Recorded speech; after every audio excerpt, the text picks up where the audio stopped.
সাফওয়ান রহমতুল্লাহ আলাইহির পূর্ণভূমি সিলেটের এই দুঃখ দুর্দশা সময়ে যদি আপনারা পাশে না থাকেন তাহলে আমরা কার কাছে গিয়ে আমাদের দাবি জানাবো।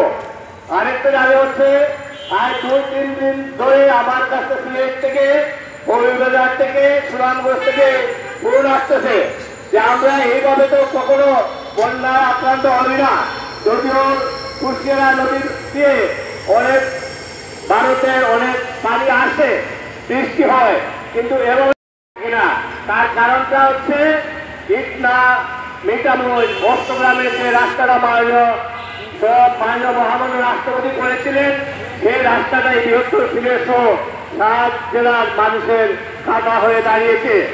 আমরা এই উন্নয়নের বিরুদ্ধে কথা বলছি না, কিন্তু বৃহত্তর সিলেট সহ কিশোরগঞ্জ, দামোদরবাড়িয়া সহ, নেত্রকোনা সহ যে জেলা এবং উপজেলার মানুষগুলো আজকে সামান্য বৃষ্টিতে একটু পানি ইন্ডিয়া থেকে আসলেই পানিটা জমাটবদ্ধ হয়ে এই যে বন্যা আক্রান্ত হয়ে আমাদের সিলেটবাসীরা আজকে হাজার হাজার কোটি টাকার তাদের সম্পদ হারাচ্ছে।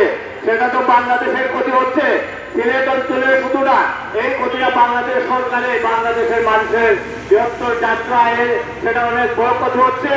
এই জন্য আমরা উদাত্ত আহ্বান জানাচ্ছি যে আপনারা অবশ্যই, কেন এত অল্প বৃষ্টির হলেও সিলেটে বন্যা হয়ে যায়, আমরা এটাই মনে করি আগে সিলেট বিভাগের পানিগুলা অটোমেটিকলি চলে যেত, চতুর্দিকে ছড়ে যাচ্ছিল না। এই যে 47 কিলোমিটার রাস্তার কারণে আমরা এখন পানিটা সেভাবে বয়ে যেতে পারি না, অটোমেটিক সেটা জমাটবদ্ধ হয়ে যায় এবং জমাটবদ্ধ হয়ে ভারত থেকে যে পানি গেলে আসে, সেখানে যে পলি আসে, সেই পলিটা নদী এবং হাওরের নিচে জমাটবদ্ধ হয়ে হাওর এবং নদী প্রবাহ হয়ে যাচ্ছে। এই জন্য অল্প বৃষ্টিতেই আমরা বন্যায় আক্রান্ত হয়ে যাই।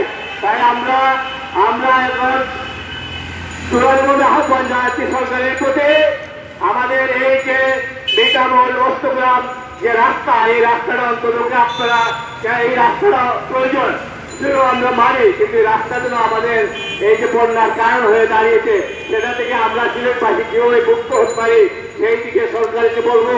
আপনাদের ইঞ্জিনিয়ার যে সেটা খতিয়ে দেখে আপনারা আগামী অঞ্চলকে আগামী বন্যা বা জল বৃষ্টির আগেই যেন এটা একটা সমাধান হয়, সেই আহ্বান জানাই।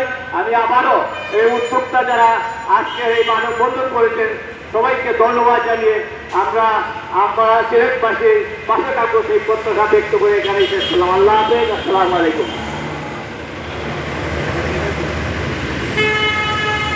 এবারে বক্তব্য নিয়ে আসার জন্য সবাইকে অনুরোধ জানাচ্ছি আমার আন্দোলন নিয়ে যিনি কাজ করেন, আরো আন্দোলন এবং পরিবেশ নিয়ে যিনি ঢাকা এবং সারা দেশে রাজপথে মাঠে ময়দানে রয়েছেন, ডক্টর জাকিয়া শিশির।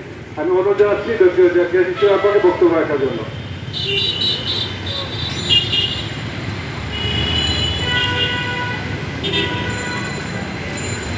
সম্মানিত সভাপতি এবং আমার সহযোদ্ধারা,